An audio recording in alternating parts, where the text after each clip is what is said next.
오늘은 이제 창세기를 통해 본 과학과 신학의 쟁점 제일 마지막 시간입니다. 그 제목에 있는 것처럼 유신 진화론 내에도 여러 스펙트럼이 있는가.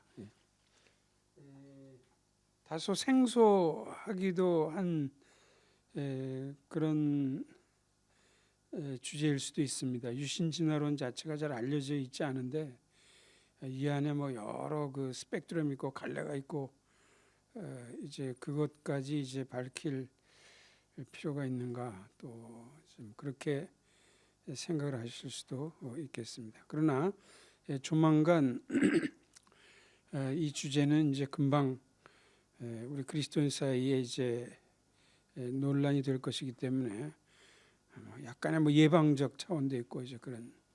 우선 그 오늘 제가 말씀드리고자 하는 유신 진화론 내에도 여러 스펙트럼이 있는가, 여기에 그 전체 강의 내용의 흐름을 파악하기 위해서 그 섹션 그 제목들을 한번 쭉 먼저 살펴보고 강의로 들어가도록 하죠. 첫 페이지에는 서론의 유신, 지금 오늘 이 강좌를 왜 하는가, 이제 거기에 대한 게 있고요. 그 다음에 이제 유신 진화론에 관한 세 가지 그릇된 통념들. 그 유신 진화론 하면은 우리가 탁 이제 머리에 이제 떠오르는 이제 그런 생각들이 있는데, 그 가운데 어떤 거는 좀 그릇된 통념에 불과한 것도 있다. 이제 그런 거에 대한 설명이 좀 이렇게 쭉 나와 있고요.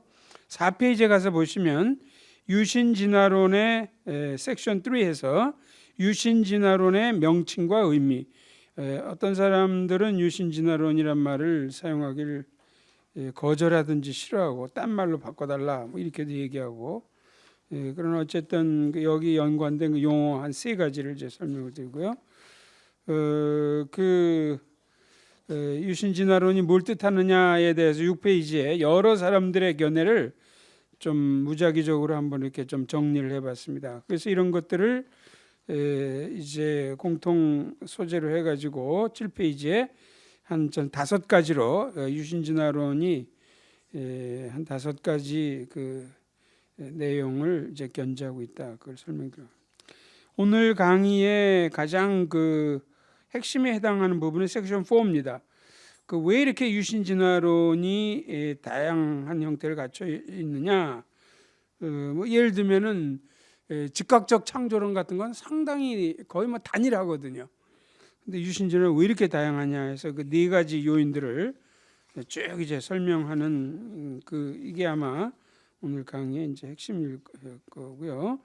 이 네 번째를 좀 더 이제 단순화 시켜 가지고 12페이지 보시면 다양한 유신 진화론자들, 12페이지 바닥에 5 입장인데 결국 이제 그 5명의 그 이제 인물을 좀 중심으로 해가지고 이 가장 뭐 보수적인 입장부터 시작해서 가장 급진적 입장까지를 한번, 그래서 이것은 섹션 4에 나온 것을 다시 재정비한 겁니다. 재구성해서 인물 중심으로 한번 생각을 해본 거예요.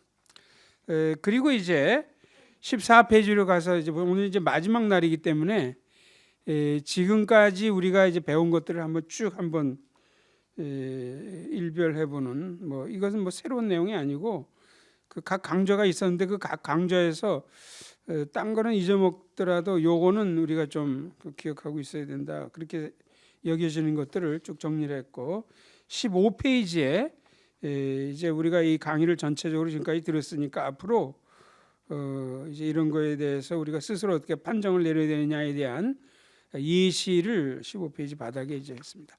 자, 그러면 1페이지로 오셔서요. 오늘 강의를 이제 이런 주제로 이제 하려고 하는 이유랄까, 뭐 세 가지가 서로 맞물려 있긴 한데요. 첫째, 유신 진화론에 대해 좀 더 사실적이고 공정한 이해를 갖고자 하기 때문이다. 뭐 유신 진화론뿐만이 아니고요.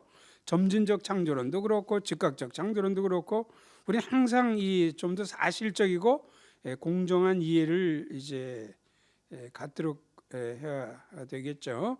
그런데 아마 세 입장 중에서 사실 점진적 창조론은 지금 우리나라에 거의 잘 알려져 있지 않아서 뭐 얘기를 하는 경우가 적지만 유신진화론 이 어구만 나와도 마음을 이제 닫아 건 채 얘기도 안 하려고 이런 경향이 좀 있기 때문에 저는 이것이 공정성과 신중성이 결여된 태도라고 이제 생각을 합니다. 뭐 그렇다고 유신진화론에 동조를 하란 말이 아니에요. 유신진화론 거부할 수도 있습니다. 자기가 판정해가지고. 근데 좀 그 제대로 입장을 알고 나서 거부를 하더라도 하자 이제 그런 거죠. 둘째, 유신진화론에 대한 오해와 편견이 많아 이를 바로 잡아야 이제 하기 때문이다. 그래서 몇 가지 이제 오해와 편견인데 사실 이 둘째 이 이유가 여기에 대한 뭐 대책으로 그 섹션 2 유신진화론에 관한 세 가지 그릇된 통념 요게 뭐 발전됐다고 그래도 과언이 아닙니다. 그래서 요 바로 잡아야 되는 것들에 대해서는 특별히 섹션 2에서 할 것입니다. 또 한 가지 이유 유신진화론에 대한 개념이 서로 달라서 대화와 토론이 엇갈리는 수가 빈번하기 때문이다. 거기 이제 1 로마 숫자 1 적힌 거죠. 어떤 이는 유신진화론을 A라고 생각하는가 하면 또 다른 이는 유신진화론을 B로 이제 간주하기 때문에 이제 대화나 토론이 엇갈리고 커뮤니케이션이 브레이크다운되고 이제 그렇게 이제 되는 것까지 많다. 자, 그러면 유신진화론에 관한 세 가지 그릇된 통념들 이제 뭘까요? 세 가지. 첫째는 유신진화론은 기독 신앙과 상극이다. 이제 이런 식으로 통념을 갖고 있는 예가 이제 많고요. 우선 그 세 가지 통념의 그 내용들부터 먼저 한번 살펴보죠. 그래서 유신진화론은 기독신앙과 상극이다 이런 통념이 있고 2페이지 바닥 가까이에 유신진화론의 주창자는 신학적 자유주의자나 급진적 입장의 신학자들이다 또 이런 통념이 있고요. 그 다음에 3페이지 바닥으로 가서 유신진화론자들은 즉각적 창조론자들이나 점쟁이와 마찬가지로 자신들 사이에 주장 내용이 통일되어 있다. 나중에 이제 나오겠지만 즉각적 창조론자들은 그 주장하는 바가 다 통일이 되어 있어요. 거의 다 일치합니다. 점진적 창조론도 거의 다 일치해요. 서로 간에 한두 가지 빼놓고는. 그런데 유신진화는 그렇지 않다는 거죠. 그래서 우리는 주로 즉각적 창조론을 많이 들어왔기 때문에 유신진화라고 하면 다 같은 걸 다 주장하고 있다. 그렇잖아요. 굉장히 다양합니다. 이 안에서. 그래서 그러한 통념 그릇된 통념부터 먼저. 자, 그럼 1페이지로 다시 오셨어요. 유신진화론은 기독신앙과 상극이다. 이제 이런 상극이라는 건 이제 서로 이제 반대되는 거죠. 기독신앙이 맞으면 유신진화론이 맞을 리 없고 유신진화론이 맞다면 기독신앙이 잘못된 거고 뭐 이런 식이죠. 이 중에서도 좀 더 스트릭한 입장은 유신진화론은 모순어법이다. 악시마론이라면 모순어법은 예를 들면 둥그런 네모 뭐 이런 게 모순어법의 대표적인 거죠. 뭐 결혼한 총각 이런 것들이 다 모순어법인데 그렇게 벌코프가 이제 그렇게 생각하고 이제 인용한 것 중에서 그 볼타입을 해놓은 부분을 보면 이렇게 이 명칭은 용어상 모순이니 그러니까 유신진화론이 용어상 모순이라는 거예요. 이거는 유실론도 아니고 자율론, 자연주의. 여기서 이제 내추럴리즘은 이제 무신론을 얘기하는 거죠. 결국은 자연이 전부다 이렇게 주장하는 거니까. 어쨌든 유실론도 아니고 자연론도 아니고 창조도 아니고 진화도 아니다. 그래서 이거는 억시마론이다 이렇게 이제. 근데 이것은 조금 제가 볼 때는 뭐 제가 벌코프의 중심에 가지고 신학교에서 거의 20년 동안 조기신학을 가르쳤기 때문에 벌코프를 상당히 제가 좋아하고 이제 하지만 이 부분에 대해서는 이제 조금 반론을 좀 그 두 가지가 꼭 그렇게 모순일 필요는 없죠. 만약에 여기서 진화론을 주장한 사람이 무신론적 진화론 이걸 주장하면 기독신앙과 상극이 되겠죠. 무신론적 진화론을 주장하면 이건 기독신앙과 이제 상극이 되겠죠. 그러나 우리가 진화론이라고 할 때 생물학적인 하나의 메커니즘을 받아들인다고 그래서 그것이 꼭 기독신앙과 상극이 될 필요는 없거든요. 근데 이 논법이 너무 이제 단순화된 그 either or의 이제 방식을 이제 취하는 것 같다. 뭐 그 뒤에 반응 그건 이제 그런 것들을 이제 뭐 얘기한 것이. 그 다음에 또 한 가지 이제 어떤 그 사람은 유신 진화론은 실제적으로 창조된 신앙을 배제한다. 그래서 이 사람은 주장 또 볼타일 보면요, 만일 인류가 진화론이 주장하듯 수백만 년에 걸친 우연한 사태의 결과라면 창조주를 믿을 이유가 없다. 창조는 어떤 분이냐 물어볼 때 무에서부터 만물을 만드시고 우리가 하나님 뭐라고 보통 우리가 아는 기독교 하나님이죠. 이 하나님 믿을 필요가 없다는 거죠. 왜냐하면 그 사람이 생각할 때는 인류가 진화론이 주장하듯 수백만 년에 걸친 우연한 사태의 결과다. 이제 여기에 대한 이제 반응 뭐 이런 거죠. 있는데 여기서 그 우연한 사태, 이제 우연한 사태를 어떻게 해서 chance happenings를 어떻게 해석하느냐. 그래서 앤드루라는 사람의 설명에는 제가 볼 때 두 부분이 함께 거의 공존해요. 그래서 기독 신앙과 조화를 이룰 수 없는 부분, 그런 것도 뭐 있는 것 같고, 기독 신앙과 얼마든지 조화를 이룰 수 있는 부분도 있고, 두 부분이 나눠져 있는데, 일단 겉보기에 기독 신앙과 조화를 이룰 수 없는 부분이 바로 우연한 사태라는 말입니다. 근데 여기서 우연한 사태라고 얘기할 때 유신 진화론자들은 생물학적 진화론이나 또 무신론적 입장에 있는 분들이 주장하는 것처럼 정말 우연한 사태를 보지 않는다는 거죠. 그것이 이제 제가 기억에 우연한 사태 볼타임 밑에 설명 가운데 하고 화살표 거기 보시죠. 대부분의 유신 진화론자들은 진화의 과정을 우연한 사태로 보지 않고 하나님의 목적과 의도가 반영된 것으로 그렇게 생각해요. 그러니까 비록 그게 자연 도태든지 또 돌연변이든지 그게 있어서 언뜻 볼 때는 아닌 것 같지만 그러나 그럼에도 불구하고 거기에 하나님의 목적과 의도가 반영됐다, 이렇게 생각을 하기 때문에 그냥 무작정 절대적인 우연한 사태 이렇게 얘기하면 기독 신앙과 조화를 이룰 수 없죠. 신진화는 그렇게 주장하지 않거든요. 그러니까 그래서 이 사람의 주장이 맞지 않는다는 거죠. 또 이 사람은 수백만 년에 걸친, 여기에 또 이거는 뭐 인류의 출현이 오래됐다는 게 이거 자체가 기독 신앙과 충돌을 일으키는 건 아니죠. 유신 진화론자인 워필드 자신이 그렇게 얘기했어요. 그 인류의 단일성, 나중에 나오지만 인류의 단일성, 즉 한 인물로부터 인류가 출현했다. 이거는 굉장히 중요하고 이게 배제되면은 기독교 신앙이 흔들린다. 이런 표현을 썼어요. 워필드 자신도. 그런데 인류가 얼마나 오래됐느냐? 이거는 전혀 기독교 신학에 영향을 주지 않는다. 그렇기 때문에 이거 오래됐다는 것 자체를 가지고 알 수는 없다는 거죠. 그래서 첫 번째로는 기독 신앙과 상극이다, 이런 주장이 돼요. 두 번째, 유신 진화론의 주창자는 신학적 자유주의나 급진적 입장의 신학자들이다. 이것은 맞는 경우도 있지만 맞지 않는 경우도 있다는 거죠. 그러니까 유신 진화론에는 정말 여러 사람들이 다 뒤섞여 있어요. 그러니까 이건 이제 나중에 좀 더 이제 자세하게 해보겠지만, 그러나 유신 진화론의 주창자는 다 신학적 자유주의나 다 급진적 신학의 신학자들은 아닙니다. 그런 사람도 있고 그렇지 않은 사람도 있다는 거죠. 그러니까 그래서 이 둘째 식의 주장을 할 때는 뭐 여기에 다 그렇다 이 말은 안 써 있지만 그렇게 제 생각하는 거죠. 그래서 제가 3페이지에 보세요.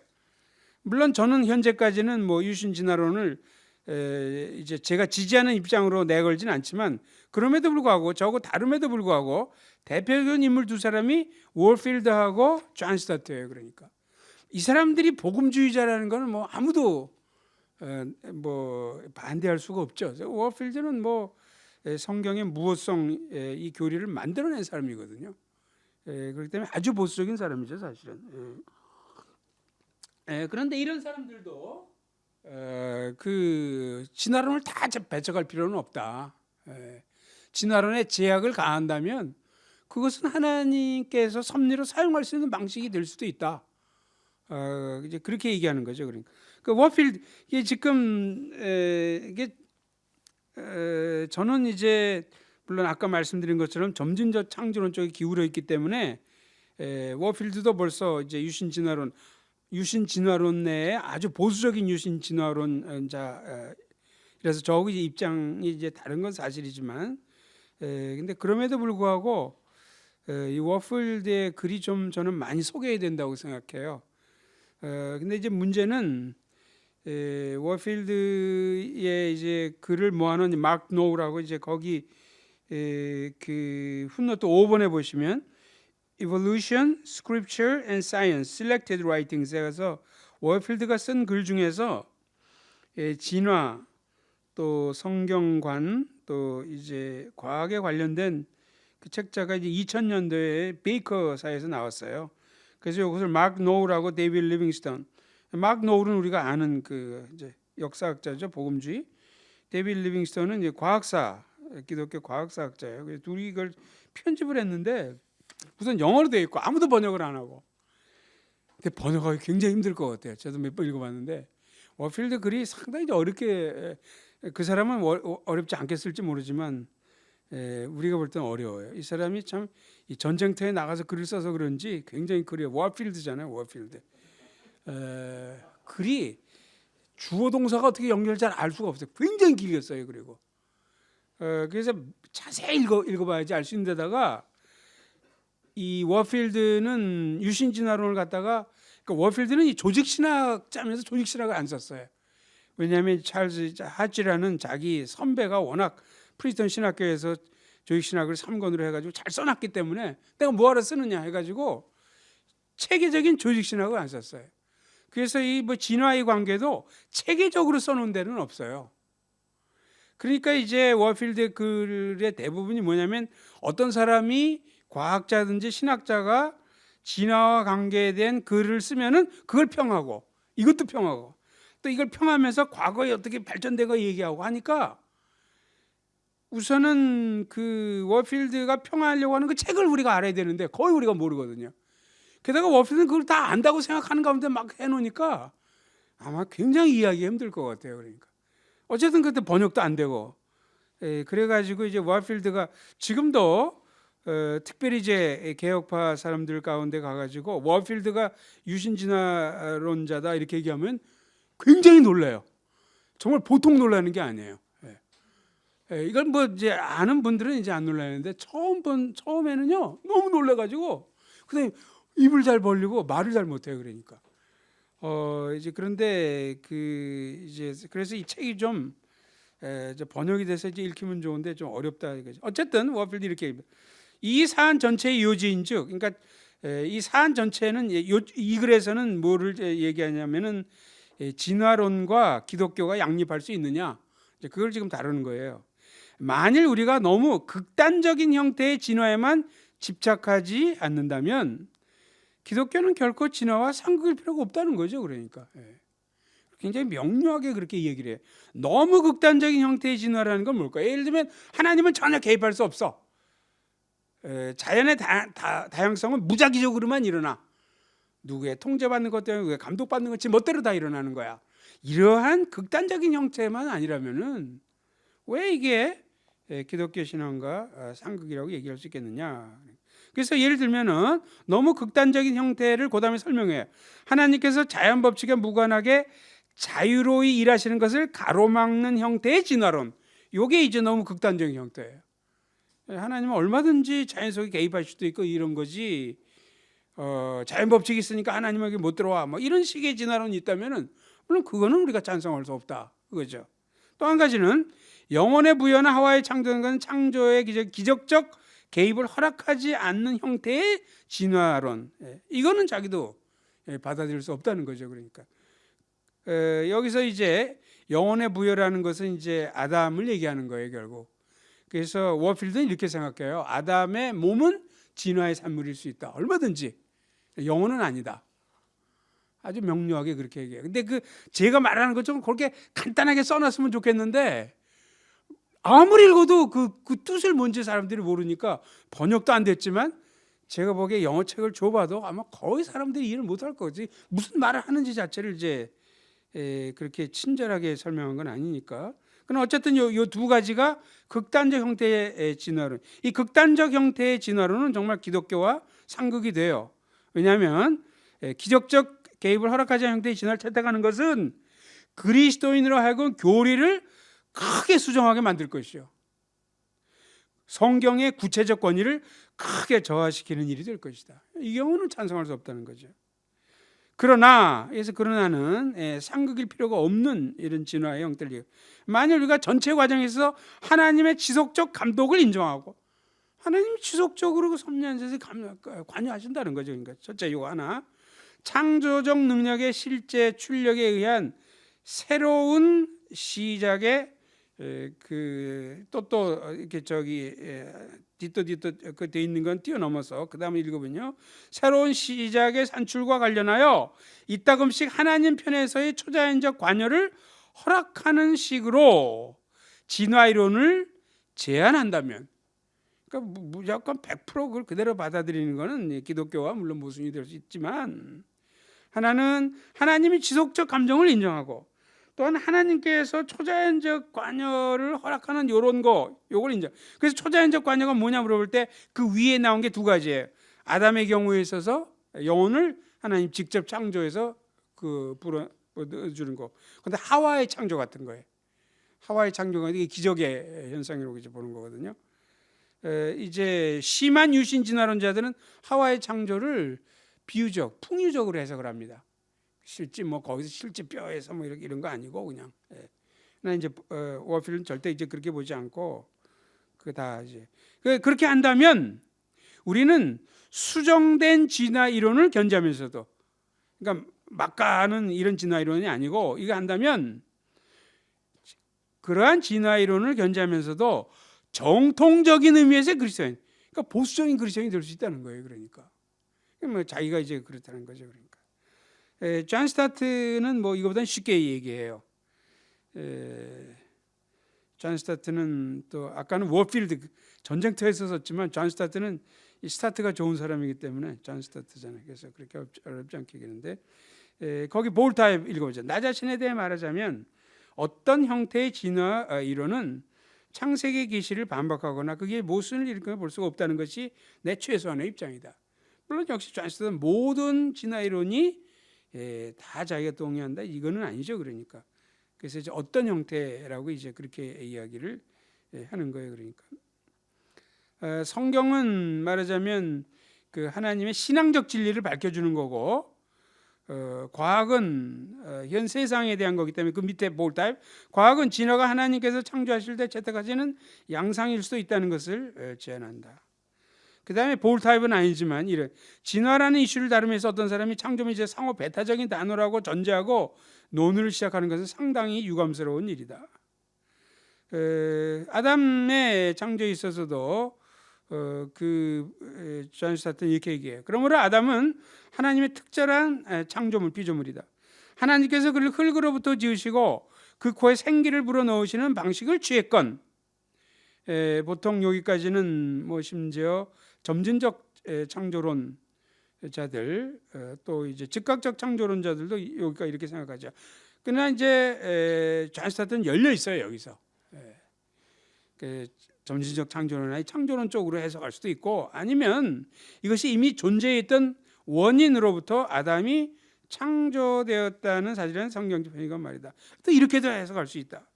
그러니까 이렇게 하건 저렇게 하건 이게 큰 문제가 된다고 생각하지 않는 거예요. 단지 무만 지켜야 되느냐. 그러나 우리가 양보할 수 없는 중요한 진리인즉, 혹시 우리의 몸은 영장류와 영광이 된다 해도 우리 자신만큼은 그 근본 정체 신에서 하나님과, 여기서 존 스타트는 영혼과 육신을 나눠 가지고 몸은 진화의 산물이지만 영혼은 그렇지 않다, 그렇게 자세하게는 얘기하지 않아요. 존 스타트는. 워필드는 그걸 아주 자세하게 얘기를 하고, 그렇지만 그게 이제 같은 얘기죠. 그러니까 우리 자신만큼은 그 근본에서 하나님과 영광이 있다고 이제 이야기하는 것이다. 그래서 물론 유신진화론 내에 급진적인 사람이 많은 건 사실이죠. 신학적 자유자가 굉장히 많은, 제가 그걸 부인하자는 건 아니에요. 그러나 그렇다고 해서 유신진화가 다 통째적으로 그런 사람만 있는 건 아니라는 거죠.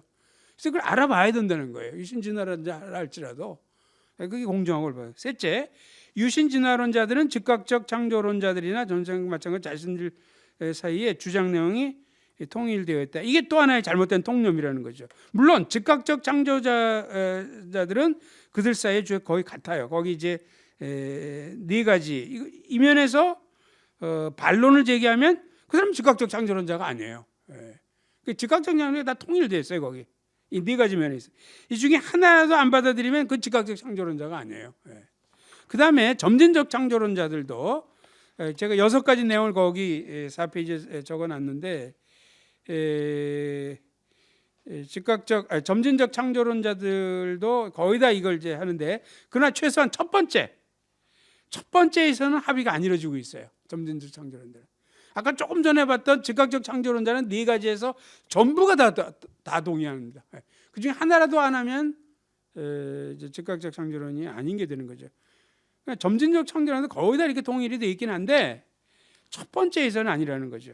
거기 이제 1, 2, 3, 4, 5, 6하고 화살표하고 점진적 창조론자는 1동그라미에 있어서는 그 1동그라미가 바로 창세기 1장의 요문 근기간을 나타낸다. 이제 여기